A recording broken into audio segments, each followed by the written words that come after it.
Le damos la bienvenida a Jorge Altamira, dirigente del Partido Obrero, una de las máximas figuras del Partido Obrero en las últimas décadas. Jorge, un placer, buenas tardes, ¿cómo está usted? ¿Qué tal? Buenas tardes, mucho gusto. Encantado. Bueno, dígame cómo está hoy el Partido Obrero, cómo está la izquierda. Estamos de cara a las PASO. ¿La izquierda debería tener PASO? ¿Debería ir unida? ¿Cómo ve usted este panorama electoral y las posibilidades de la izquierda? Le aclaro varias cuestiones. En el Partido Obrero se ha producido una crisis hace 2 años. Después puedo entrar en algunas características de esa crisis. Y nosotros hoy vamos a las elecciones nacionales, en principio a las PASO, como política obrera. Partido Política Obrera. Reconocido ya por la justicia electoral, por supuesto. En esa condición, propusimos una interna abierta de todas las organizaciones históricas de la izquierda, aquellas que en el curso del tiempo han sido una referencia para la izquierda o de la izquierda. Pero esta propuesta no prosperó, de manera que nos presentaremos solos, con nuestros planteamientos, nuestras caracterizaciones, y en el caso de superar las PASO iremos a las elecciones generales.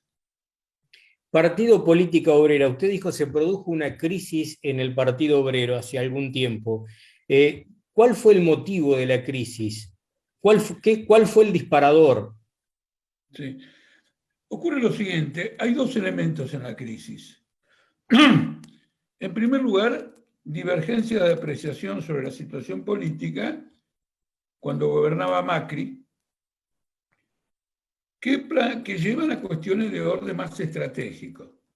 Pero el detonante es que, con motivo de estas divergencias, una mayoría del Comité Nacional produjo la expulsión de 1.200 compañeros. Estos 1.200 compañeros son la base de lo que hoy se llama Partido Político Obrera. Por lo tanto, primera divergencia fundamental, los métodos en un partido. ¿Democracia interna o no? Esa democracia interna en los estatutos del Partido Obrero, que por otra parte los redacté yo, admiten la formación de tendencias.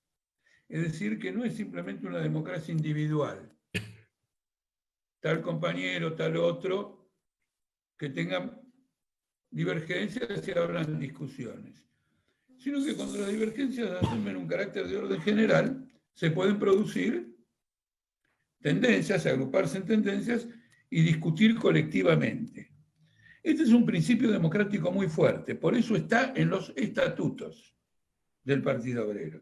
Altamira, para ir más al llano y que la gente lo entienda mejor, me dijo 1.200 expulsiones. Para expulsar a alguien hay que tener un motivo muy, pero muy fuerte. ¿Qué aducen los otrora dirigentes del Partido Obrero que expulsaron a estos 1.200 compañeros que hoy están en su partido, Partido Política Obrera? Y la formación de la tendencia nuestra y el pedido de su reconocimiento para habilitar un debate colectivo, en realidad constituye una autoexclusión nuestra del Partido Obrero. En realidad, si usted lo observa bien, el derecho a tendencia, además de defender la democracia interna, tiene el propósito de defender la unidad del partido. ¿Por qué? Porque si no hubiera un derecho de tendencia interna, las divergencias producirían divisiones. ¿Se entiende? Al habilitar un cuadro de democracia y de discusión dentro del propio partido, el partido se mantiene unido. Sin duda, ¿ese fue el detonante por el que usted tuvo paso con Del Caño? No, esto ocurrió en 2019. Las PASO con Del Caño fueron en 2015. Esto fue posterior a las PASO. 4 años más tarde. Entonces, ya había miradas, perspectivas y políticas diferentes internas entonces. Sí, pero Del Caño de otro partido político.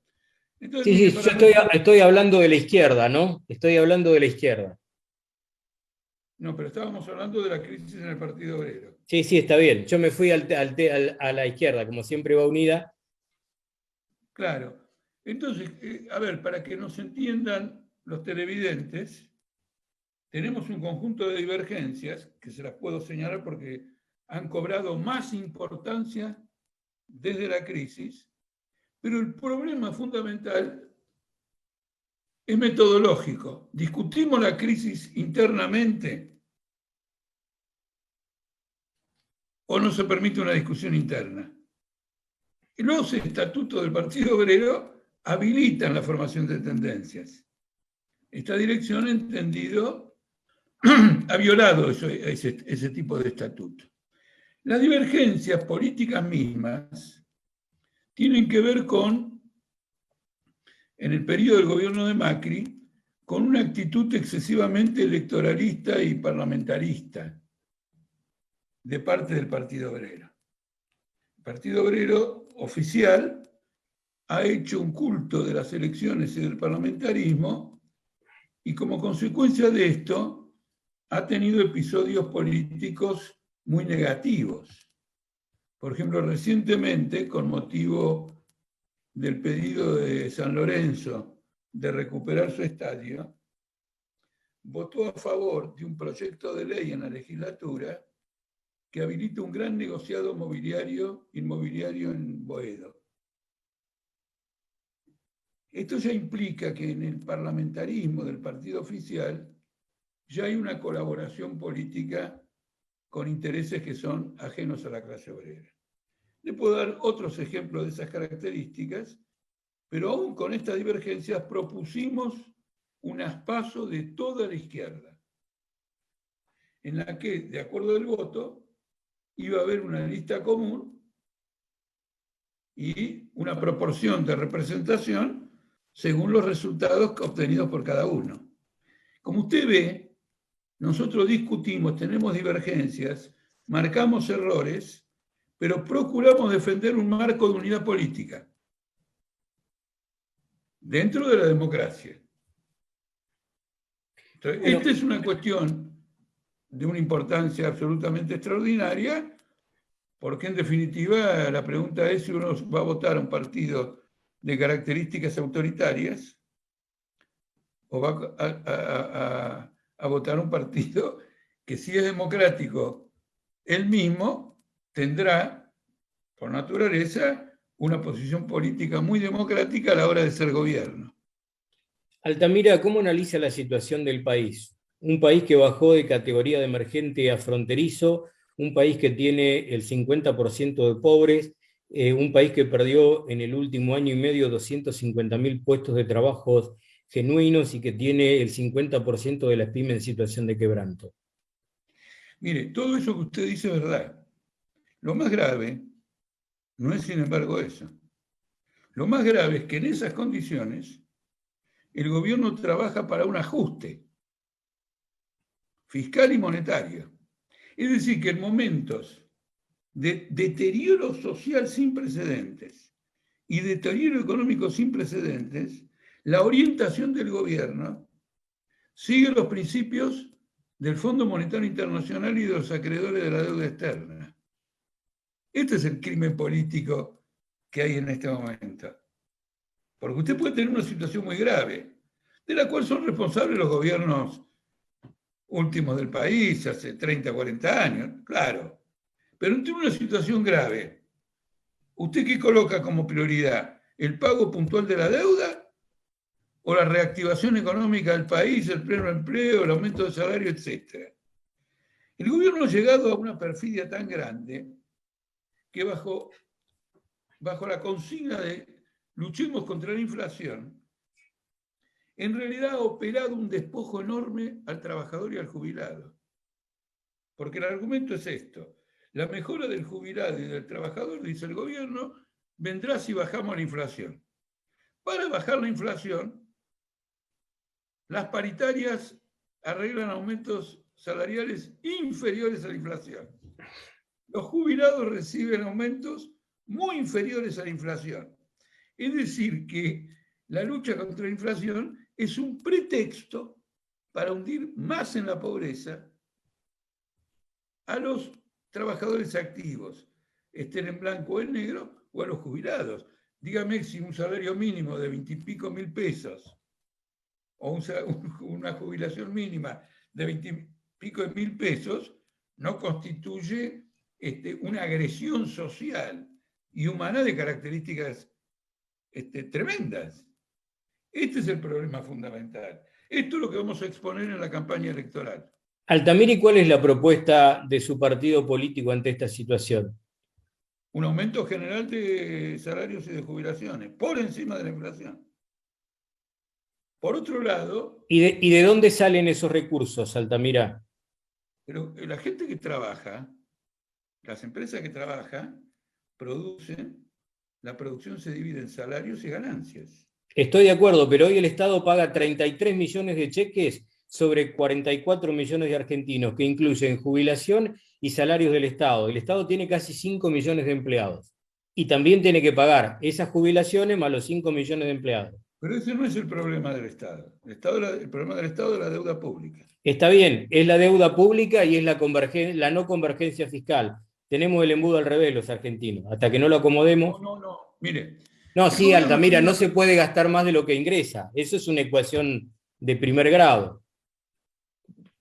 El gobierno actual, hundiendo los salarios y las jubilaciones, ha logrado que los ingresos y los gastos se igualen. ¿Por qué tiene déficit? Por los intereses de la deuda externa. El déficit operativo del Estado es 0,4. El déficit fiscal total es del 5% del PBI. Es decir, que usted tiene un déficit fiscal por pago de deuda externa 7 veces superior a la historia de los ingresos y los egresos. 7 veces superior. Lo que chupa la sangre del pueblo argentino es la deuda externa. Son los intereses, son los subsidios al petróleo, a las compañías petroleras, al gas, etc. Eso es lo que chupa la sangre del pueblo argentino. Por lo tanto, evidentemente recursos no faltan. ¿Y usted qué dice, Altamira? ¿No hay que pagar la deuda? Absolutamente no. Usted piense lo siguiente. ¿Qué deuda es esta? Esto es una deuda sobre deuda. Porque cuando uno tiene 400.000 millones de dólares de deuda, lo lógico sería que del otro lado de la ecuación hubiera inversiones por 400.000 millones de dólares. ¿Me explico? Yo invierto, pero pido prestado. Le debo al que me prestó 400.000 y al lado he construido fábricas por 400.000. Acá las fábricas se cierran y la deuda sube. Porque como no se puede pagar la deuda, se contrae deuda para pagar la deuda. Ahora, la deuda beneficia a un grupo económico determinado, pero el que la paga es el contribuyente, y la mayoría de los contribuyentes son trabajadores. Le hago una consulta, Altamira, ¿qué pasa si no pagamos la deuda? Y salimos adelante, por lo que le acabo de decir. ¿Usted cree que no hay bloqueos, que va a seguir habiendo financiamiento? ¿Con qué el Estado va a sostener todo? Bueno, hay que enfrentar una situación de ese tipo. Yo le comento que la historia argentina se caracteriza por haber crecido solamente cuando hubo bloqueos. Desde Rivadavia y Rosas en adelante, cuando el comercio mundial, la economía mundial entró en crisis y Argentina no pudo exportar y por lo tanto no tenía plata para importar, el país se industrializó.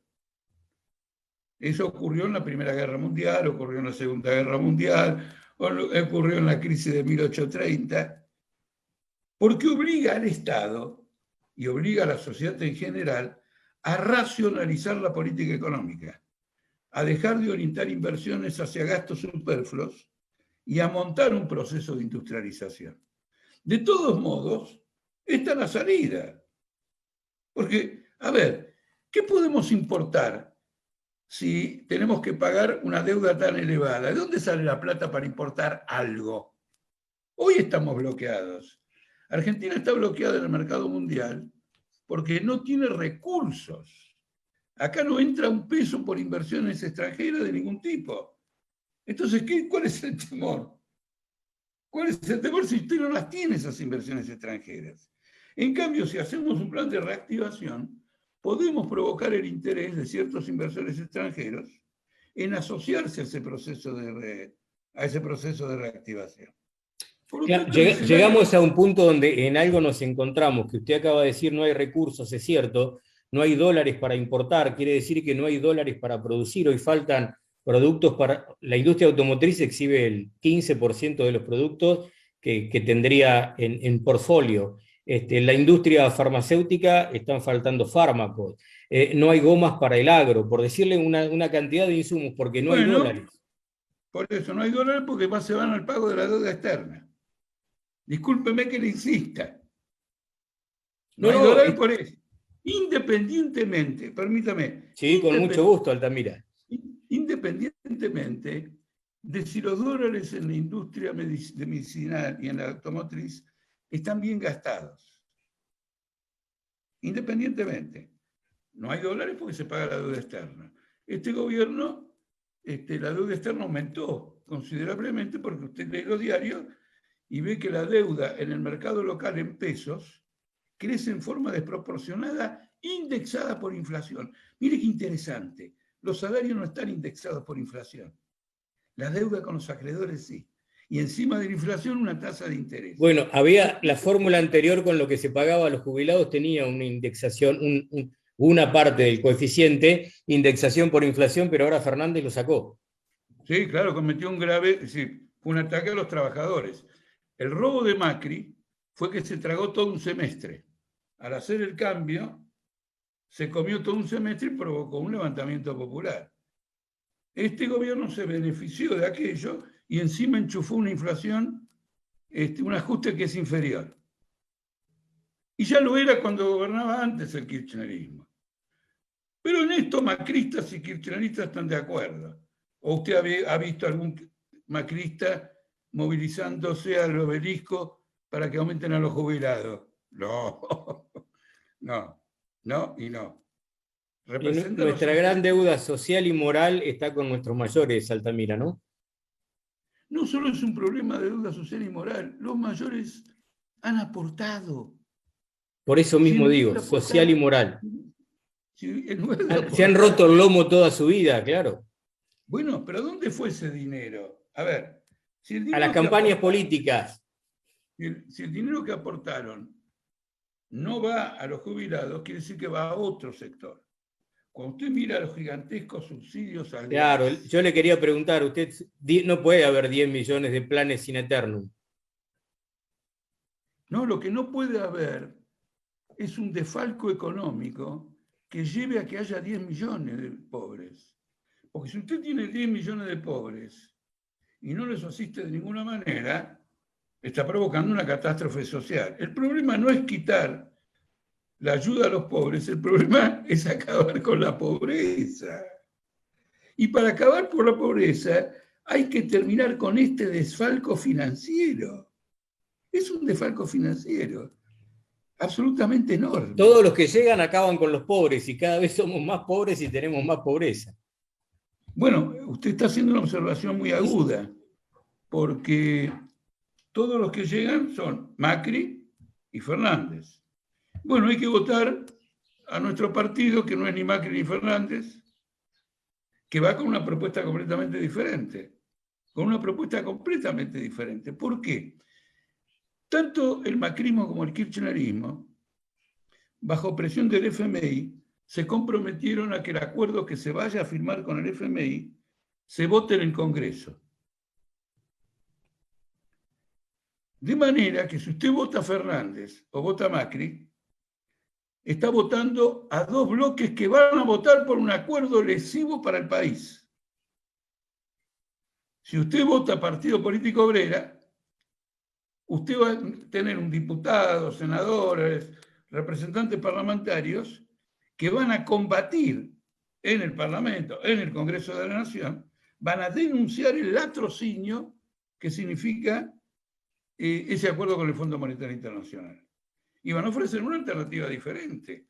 Cuando yo les decía, déjeme que le comente una cosa menor, cuando yo les decía que no hay dólares por las razones que le di, con independencia de la propia industria automotriz o de la industria farmacéutica, Es porque la industria automotriz es deficitaria en dólares.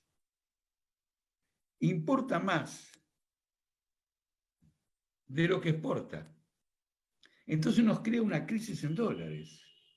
Eso se puede superar desarrollando una industria autopartista poderosa y evitamos comprar las autopartes para que se armen acá. No hay industria automotriz. Hay una... Ensambladora. ¿Cómo dijo? Ensambladora. Ensambladora. Muy bien. No me salía la palabra, pero usted captó el concepto que quería emitir. Son ensambladoras. El proceso de industrialización es un proceso de cambio tecnológico, de valor agregado, de formación profesional del obrero, de creación de una clase obrera capacitada industrialmente. Eso no ocurre. Viene todo y usted lo arma, como si fuera el Lego. Altamira, le cambio de tema y disculpe que lo lleve. ¿Qué edad tiene usted? 79 años. ¿Sabe por qué le pregunto la edad? Porque con admiración observo su pasión, su fervor, sus ganas de cambiar el país. No hay edad para esto, ¿no? Usted es un ejemplo de eso. Bueno, yo porque, creo a que ver, hay muchos políticos con edad, no quiero utilizar la palabra viejo, pero que han ocupado miles de cargos, que se han enriquecido con el Estado, pero usted siempre la ha remado y la ha peleado de abajo, por eso Le destaco comento esto. lo siguiente, el tema del entusiasmo, la pasión, no es un problema de edad, ¿sabe por qué? Porque, no, por supuesto. No, le voy a decir en qué sentido. Porque cuando está ausente en la edad mayor, es porque estuvo ausente siempre. Entonces usted tiene jóvenes sin pasión, que cuando llegan a los 79 años no van a descubrir la pasión a esa edad. Esta pasión yo la transporto desde hace mucho tiempo. Y es una pasión porque no solo es un tema de lucha por la justicia, por sacar a este país adelante que se está hundiendo, sino que también es el fruto de mucho estudio. Es decir, la convicción que da saber que el otro está obrando mal y por qué motivo y cuáles son las alternativas. No es simplemente un discurso. Yo le estoy exponiendo a usted conclusiones que surgen del estudio, de la experiencia, del trabajo. Altamira, sigo yéndome de tema. Usted hablaba de los jóvenes y de la pasión. Tengo una pregunta que seguramente a su edad usted podrá responder y por su experiencia además mucho mejor que otros. ¿Qué cree que hoy los jóvenes son tan pasionales como eran antes, hablando de política, por ejemplo? Bueno, nosotros tenemos una juventud muy apasionada. Mire, le voy a comentar una sola cosa. Nosotros tuvimos que luchar por nuestra legalidad en el marco de la pandemia. Es decir, que teníamos que mantener el distanciamiento social y enfrentar, o digamos, relacionarnos con una población que quería mantener con nosotros un distanciamiento social. Eran condiciones muy difíciles. Y lo hemos logrado. Si no hubiera sido por la pasión de nuestra juventud, y no solo de nuestra juventud, ¿seríamos hoy legales en tantos distritos? Cuando tuvimos una crisis hace solo 2 años y nos quedamos fuera de un partido que nosotros construimos. Lo hemos vuelto a reconstruir. El dato más importante sobre nuestra convicción es que reconstruimos en 2 años un partido que nos expulsó. Porque hoy el Partido Obrero somos nosotros. Los demás Altamira, me estoy quedando sin tiempo, pero quiero hacerle una pregunta más, por lo menos, antes de todo esto. ¿Cómo analiza la situación de Cuba? Bueno, porque tiene que ver mucho con todo lo que hablamos, por eso se lo pregunto. Bueno, es muy clara la situación de Cuba. Cuba quiere salir de una situación de aislamiento y de crisis económica en el plano económico por una vía equivocada, que es el fomento de una actividad puramente parasitaria, que es el turismo, al cual no accede el resto de la población cubana. Y esto ha provocado una carestía de alimentos fenomenal en detrimento del desarrollo de la producción agrícola en Cuba. No hay inversiones en agricultura. Hay inversiones para que los norteamericanos, los europeos, etcétera, vengan a las playas. ¿Se entiende a qué voy? Cuando digo parasitismo y productivismo, nosotros si gobernáramos Cuba en la medida en que entienda la situación, quiero ser responsable, estaríamos desarrollando el agro y asegurar hasta cierto punto una solvencia alimentaria. Siempre se importa algo, pero asegurar una solvencia alimentaria y tener un mercado alimentario abierto a toda la población. Eso desde el punto de vista económico. Tenemos una discrepancia muy grande, porque está marchando hacia una cierta forma de capitalismo parasitario. Grandes alianzas con compañías hoteleras, grupos financieros que financian esas compañías hoteleras, cuando el Estado tendría que dirigir los recursos que tiene, por mínimo... Y de la represión de los últimos días... Ahora voy. Por eso le dije lo económico. Sí. Desde el punto de vista político, estoy en contra del partido único. Y por lo tanto del monopolio del poder por una camarilla. Porque el partido único, especialmente si lleva mucho tiempo, culmina en un gobierno de camarilla, de círculos pequeños. Ni siquiera es el partido el que gobierna. Me refiero a sus militantes, sino que es una camarilla. Y al mismo tiempo en Cuba no hay libertad sindical. Y nosotros que luchamos por la independencia de los sindicatos del Estado acá en Argentina, donde hay una burocracia sindical que es una agencia de los gobiernos y del Estado, luchamos por la independencia y la libertad sindical.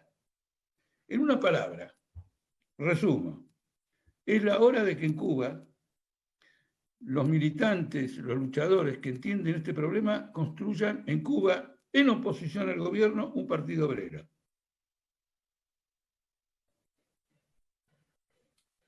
Altamira... Usted ve que la coherencia política nuestra no hay cómo darle. Altamira, le agradezco muchísimo su tiempo y fue un placer charlar con usted. No, por favor, un saludo a toda la comunidad de Coronel Suárez.